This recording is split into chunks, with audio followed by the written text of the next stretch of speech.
Hello everyone and welcome to Transfer Weekly episode number 6 of season 2. This is going to be our final episode of 2023 before we're going to take a quick break and then we'll come back in 2024. And this is going to be our busiest episode of the second season so far. I'm your host, Chris McCarthy. Thank you very much for joining us. And thank you to our guests for joining us as well. Juan Arroyo, our Euro Formula Open editor, is back with us. Juan, thank you very much for being back with us. Thank you for having me. It's a really big episode, so just letting you get right into it. Yeah, and fantastic timing as we have our Euro Formula Open editor with us. We bring in one of the voices of Euro Formula Open with us and also one of the voices of the Formula Regional European Championship by Alpine. What timing as well, because, George, we have a lot of Euro Formula Open and FRECA drivers to talk about in this one. George Morgan, thank you very much for being with us again on this episode.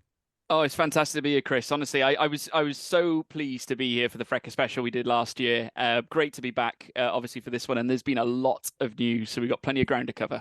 Yeah, I think it's 13 overall, and I think 9 of those are in F3 alone. So let's get straight into it. And George, we're going to come to you first because the first news came over. I'll say the first news we're going to talk about is going to be over at ART Grand Prix as they announced their first 2 drivers for Formula 3 next season. A mixture of experience, but 2 new faces as they announced Christian Mansell and Laurens van Hoepen to the team for next season. Christian going into his second season as he switches over from Campos Racing after a solid debut season this year, finishing 12th overall. Laurens van Hoepen, who of course we know both know very well, George, jumping up from FRECA and a very solid end to his second season in that championship, taking 2 podiums at Zandvoort, helping him to 10th overall in the championship. I mean, what do you make of that lineup there, George? I mean, they're coming off the back of a really tough season. I think their toughest they've ever had at that level. Do you think this could help them get back up the order? It's definitely I think a positive step for the 2 drivers that have joined, because obviously ART, whilst F3 might not necessarily have been ideal, their F2 season was spectacular. I mean, coming off the back of Theo Pourchaire doing what he did, the team's title as well, obviously with Victor Martin as well at the wheel, but bringing in the likes of Christian Mansell, who we just have to speak about the award he won recently. Obviously, biggest comeback of the year. It was an absolutely stellar drive to go from where he was. I think it was like P23 to P2 off the back of that particular race at Spa last season. And then obviously we look at Laurens van Hoepen, someone who I suppose is on the other end of the spectrum in comparison to Christian. We've got Christian, who was a former Euro Formula driver. We got Laurens van Hoepen, who's jumping from FRECA into ART this time around, who didn't have the best of starts, I would say, to his FRECA campaign. But when I actually spoke to him at Paul Ricard, I remember catching up with both he and Nick de Vries, who he had in his corner that weekend, and they were talking out about, I think, just how they can probably extract a little bit more out of Lauren, which I think was on display towards the tail end of the season where he picked up the podiums that he did. So there was definitely some positive effects there. He knows the team as well. He's very familiar with ART as a setup. So I think that'll be a very smooth transition. Yeah, I think so as well. And it definitely, what you mentioned, Victor Martins, of course, won the championship with them. They're going to be looking for some more success going into this season. Both were with them at Macau as well. Laurens finishing in 10th place. Both were with them in the postseason tests as well. So let's see how they go. There is 1 spare seat still left there. And we think, judging by what we've seen at Macau and postseason tests, that's going to go to Nicolas Solov, who was with them this season, which would make, I think, for a very strong team. Okay, let's go from ART Grand Prix over to Campos Racing. We're going to come to you, Juan, for this one because they announced their final 2 drivers for next season. And now we talked about a mixture of experience for ART Grand Prix. We're talking about quite a lot of experience over at Campos Racing now, as they have announced the signings of both Sebastian Montoya and Boya for 2024 in Formula 3. 2 new faces to the team, but not to the grid. Sebastian Montoya, who switches over from High Tech, and then Boya, who comes over from MP Motorsport. They now join over at Campos Racing, Ollie Goethe. So That's three drivers who are going into their second season in Formula 3, and three drivers, Juan, who have all stood on the Formula 3 podium. I mean, Campos took a big step forward this season. Do you think that's a team now who can challenge for the team's title, possibly the driver's title, with those two drivers at the wheel next year? Well, it's obviously a team that has a wealth of experience in F3 all around. Ali is coming off a relatively strong year with Trident. He'll be joined by Seb Montoya, who last year started the season off in relatively strong fashion. We saw a double points finish in Bahrain from him, and then a podium in Australia from the sprint race. On his day, he's had very good results, but they've been sort of sporadic. So he has showed he's been capable of driving a car like the high-tech into the Campos. I just think we need to see a little bit more consistency from Montoya. He had a lot of incidents this year, some through no fault of his own, others that were a little bit more his fault. But still, we saw results days like the Silverstone sprint where he was tapped from behind, and that was a sure win from him with just around half of the race to go. So he's been strong in the postseason testing in a strong week for Campos. He might be familiar with the team. He was there to stand in for 2 rounds in 2022. So good experience from him. And they're from Boya, Spanish driver, Spanish team as well. Had a quiet season this year in MP Motorsport, but wouldn't judge him off those results alone. He's got an extra track time in Euro Cup 3 and finished second in the championship there. And at the end of Monza, he showed some good pace among the chaos. So this is a team to certainly look out for. Just very quickly, do you think that Euro Cup 3 vice champion becoming that has helped his confidence and it's going to boost him up the order next year? Well, it must boost his confidence. He's obviously competing against a decent grid there in Euro Cup 3. And if he hadn't withdrawn from the Aragon round, then certainly I think he could have even fought for that championship title. So wealth of experience and certainly a boost of confidence from that second place.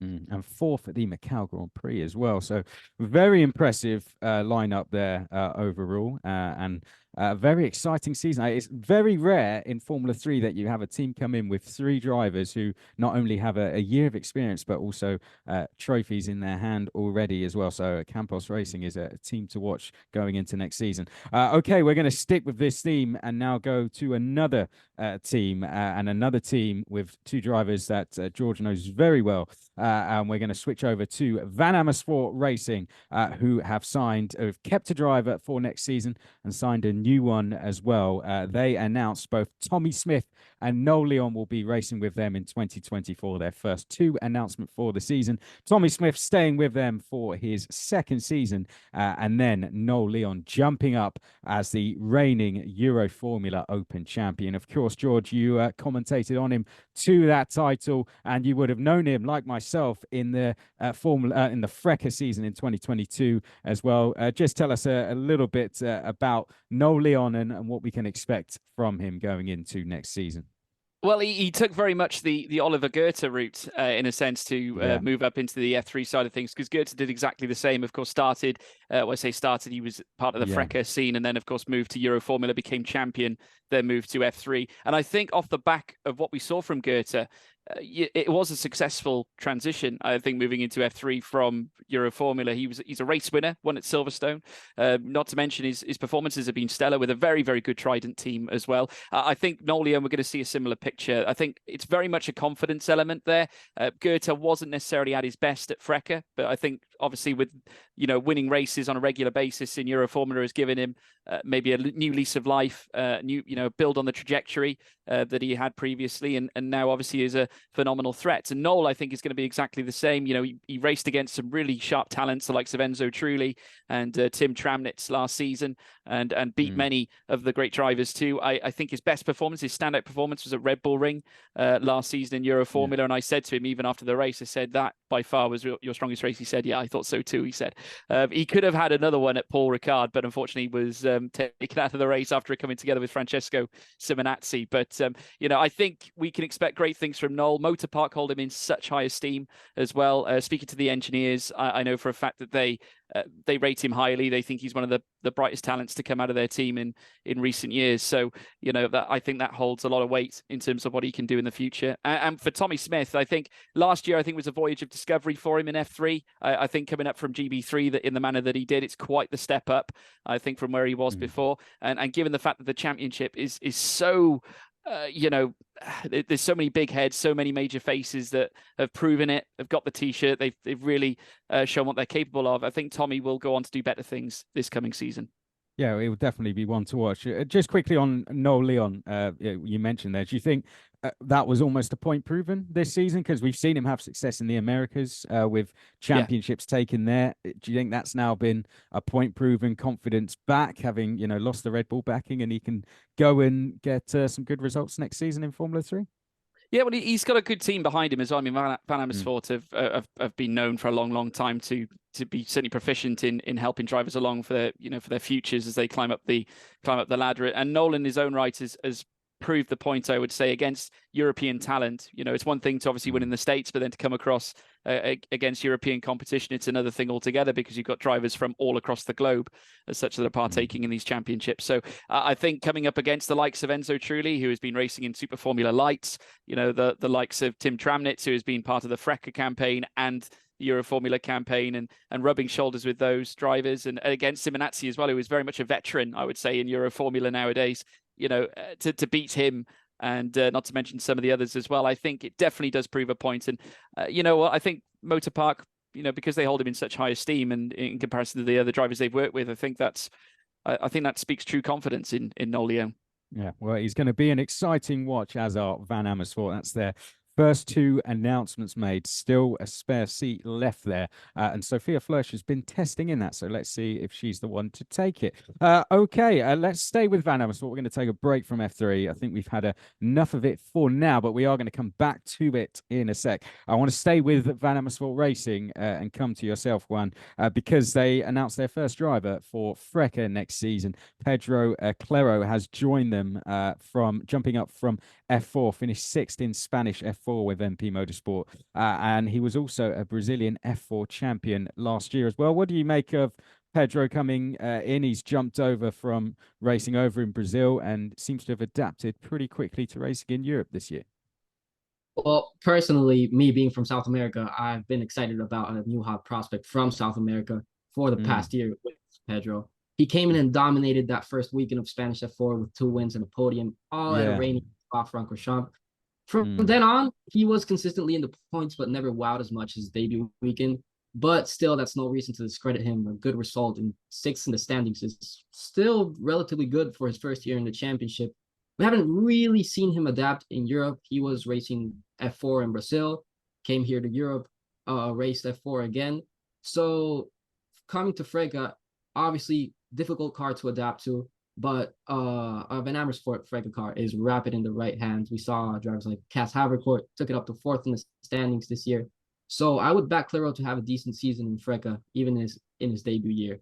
Yeah, I think a rookie title would be a sensible goal, wouldn't it? How cool would it be to see a title won in F2, F3, and then in FRECA, all in kind of, years gone by, wouldn't it? We've seen it with Felipe, now Gabriel. Pedro will be going in with high expectations, I'm sure, but Brazilian motorsport in the feeder series really has a lot of support at the moment. And speaking of, let's stay with that because there was another exciting announcement from Brazil and also in FRECA as well, because George, coming back to you, Rafael Camara has announced he's staying in the championship. There was a lot of talk about whether he was going to be moving up, but he's announced he's staying with Prema Racing for 2024. Now, it's got to be said, surely he's going to be going in as favourite for the title. I mean, 5th last season, 2 wins, 5 podiums. He's staying with the winning team, which Kimi Antonelli won the title with. And he joins Marta Garcia and Tuukka Tarppanen as well, 2 new faces to the championship. So 1 possible seat left there. I mean, this is going to be, I was very impressed with him this year. What did you make of him yourself when you were out there watching him? Yeah, I immensely agree. I think with that, I think Rafael Camara showed enough. I think 2 race wins last season, and like you said, fifth in the championship, really speaks volumes about what he can bring to the team and the amount of podiums he brought in as well. He was a regular point scorer. You could rely on Rafael Camara. I think the only element that stood in his way, ironically, was his teammate, Kimi Antonelli, just being so good that season. I think obviously coming into it, the sheer consistency that Antonelli brought to the table. He, of course, dominated pretty much the championship and is now moving up into F2. But now it's time for Camara to step up this time around. And obviously, given the fact that he has done so well in, should we say, his first season, he was up there and fighting in Italian F4 in years previous. He's a consistent performer. And also, we look back at some of his other results. He's barely finished outside the top 3 in a championship. It was P5 last time around. So, by that very token, I think he is definitely a hot favourite for the FRECA title next season. Yeah, very likely another feeder series title could be going back to Brazil in another year. So let's see how he goes. I'd say he's aiming for nothing less than the overall title, given that he stayed for another year. Okay, let's talk F1 Academy now. We haven't talked about that. Just the one announcement coming from F1 Academy this week, Juan, and that came from the Rodin Carlin team, who announced that Abbi Pulling is returning to the team for her second season with them. She's also going to be taking the Alpine backing as well. So that's now the 4th F1 team to put their backing down on the grid. And she's also going to be returning to the British F4 grid as well for the 3rd time and the first time since 2021. She had a great debut season in 2020, I remember, when she raced with Carlin then. So, what do you make of Abbi Pulling? I mean, many were backing her to do very good things this year. Maybe it didn't go so well at times, but she still took 7 podiums along the way. She's going to be going in as one of the favourites next season, I'd say. She is. This is a very important year for Abbi Pulling. I mean, if you look at her whole career, if you look especially at that 2020 debut season in British F4, she beat several drivers on this year's F3 and FRECA grids. So certainly she has the speed, she has the talent, but funding has been another story and part of the reason why she's still in series like F1 Academy and British F4. Now that she's with Alpine, it could be a different story. She has a lot of experience in F4. So especially in British F4, you should expect her to find good results. And she's a definite title contender in F1 Academy. She took 7 podiums in 2023, top of the Carlin drivers, still chasing that win, but I would back her to win the title in 2024. Yeah, I mean, it didn't go so well for the Carlin team as a whole at times. They had a little bit of misfortune along the way in qualifying, I know, at the start of the year, which seems to just put them on the back foot. But overall, I think particularly at the end of the season, when she was fighting Marta Garcia all the way for the victory, I think in that first race, wasn't she? And that was, I think, a sign that we could have been looking at almost one champion handing over to maybe what could be the next one. What do you think of that? It could be, as you say, the passing of the torch. I mean, Pulling absolutely short of speed, despite the limitations that she could have encountered with the Carlin car.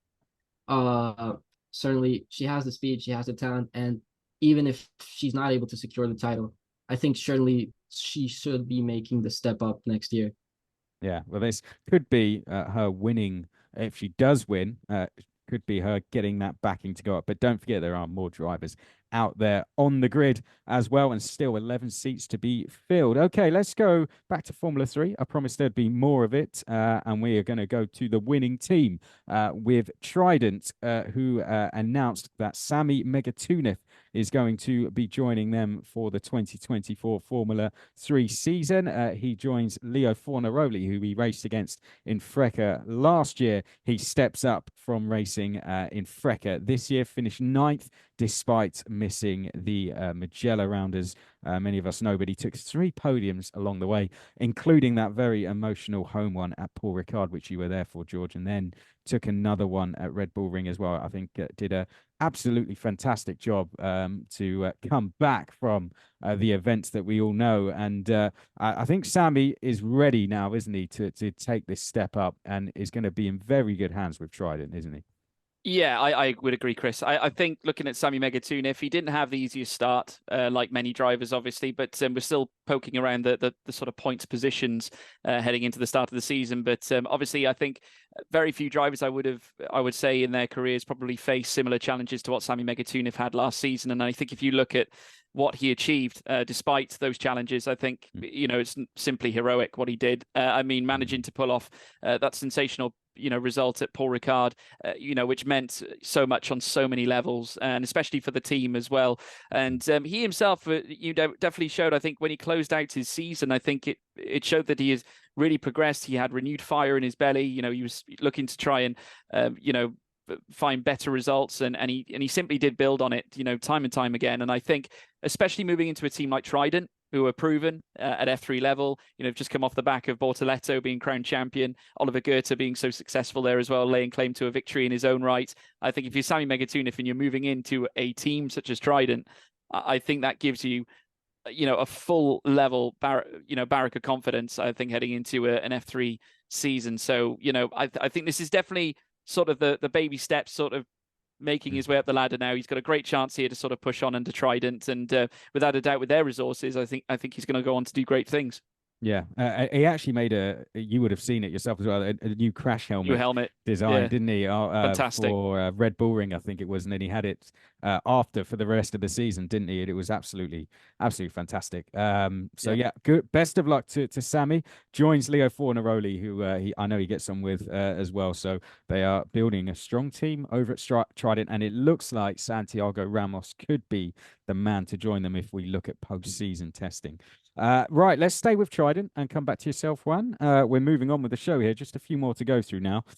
We talked about this driver quite a lot last week in terms of the Alpine Academy. And with that backing, he's managed to secure a FRECA seat over at Trident. Nicola Lacorte. Not to say that Alpine Academy backing has been the thing to help him do it, but certainly will help him throughout next season on and off track. He is going to be stepping up from F4, Nicola Lacorte, into FRECA with Trident. He finished 9th in Italian F4 last year with Prema, raced with Euro 4, and jumps in with Trident as an Alpine Academy driver. What do you make of that then, Nicola Lacorte jumping up into FRECA with Trident? Well, I think it's a really exciting move. I wouldn't say he had the best of years in Italian F4 and Euro F4, but certainly he showed flashes of what he could do. A standout weekend for me was the opener in Imola, a podium and win on his side. So for next year, I'm sure he'll be feeling the confidence of being backed by a Formula One team in the form of Alpine. He'll obviously be aiming to follow in the steps of Leo Fornaroli and winning that rookie championship with Trident. Trident obviously are a very capable team. In FRECA, Fornaroli demonstrated it.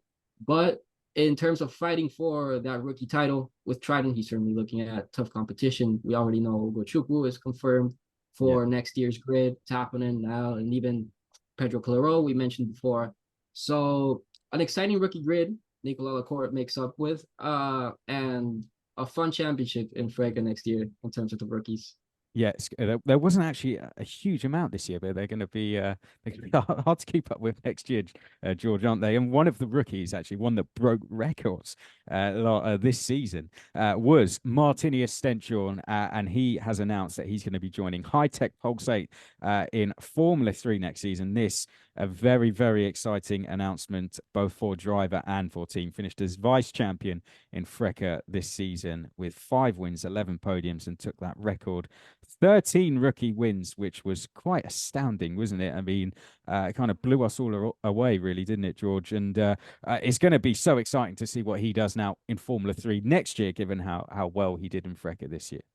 I think on one level, when we look at how good Andrea Kimi Antonelli was last season, I think if you look at Martinius Stenshorne, I would argue that was just as spectacular. I think if we look at the start of the campaign, if you look at his prior single-seater career, never showed any iota of the form that he showed in FRECA, commencing at the start of the season in Imola, just coming off the back of the first race, taking victory straight away, and then off the back of that, going back onto the podium again. I think Hungaroring will be a standout for him, back-to-back victories on that occasion, then winning at Imola as well. And then, of course, closing out the season just like he started by winning at Hockenheimring as well. I just think he's a standout figure, an immense Scandinavian, brilliant behind the wheel as well. The amount of battles we saw with him at the forefront of them was sensational, and what he was able to do with that car was just simply mind-blowing. I'm fully expecting him to certainly embrace the high tech. I think that's a very interesting team for him to sign up with. Half of me would love to see him back in FRECA for another season, because I think we would have seen a fantastic Rafael Camara, Martinius Stenshorne fight for the title, which I was kind of hoping for. But unfortunately, it's been ripped from our clutches, and we're going to have to see how he gets on in F3 next year. Yeah, but it might be another year of surprises. It could be. But then we shouldn't be surprised anymore, I don't think, with him. Very, very exciting. All the best to him. And he joins Luke Browning. That's going to be one hell of a team. What a lineup. Still one more seat left there to go. And then we'll go through this one relatively quickly as we're running out of time. But Roman Adriolo joins G4 Racing for the 2024 FRECA season as well. Juan, coming up from French F4, quite a new name for many of us. He becomes their first announcement, but had a pretty decent season given he finished fourth in the championship there, 1 win and 8 podiums. Pretty decent. He was a Sodi kart driver as well in the FIA Karting Championship, so always get some good drivers coming out of that team in the karting lineup. Is there any more you can tell us about Roman? I mean, it seems like a good driver to take out of French F4. Well, yeah, obviously, I'm glad to hear more French F4 drivers are progressing up. Adriolo will be joining Enzo Peugeot as one of the FRECA rookies coming from French F4 this year. It was one of the standout drivers of their season. One of his standout performances was the Misano weekend. 3 races, 3 podiums, 3 third places.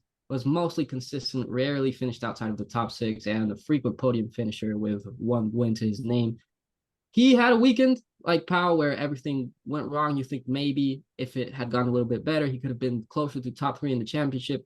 But he has had a good season, and you think maybe he could follow in the footsteps like of a driver like Alessandro Giusti, who also drove with G4 Racing and came from French F4.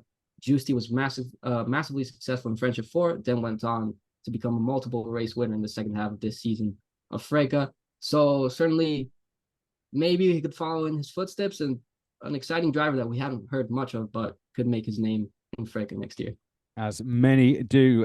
Just a couple of headlines to go through. Théo Pourchaire is now off to Super Formula with Team Impul. Ollie Gray and Esteban Masson have announced that they are off to the world of endurance.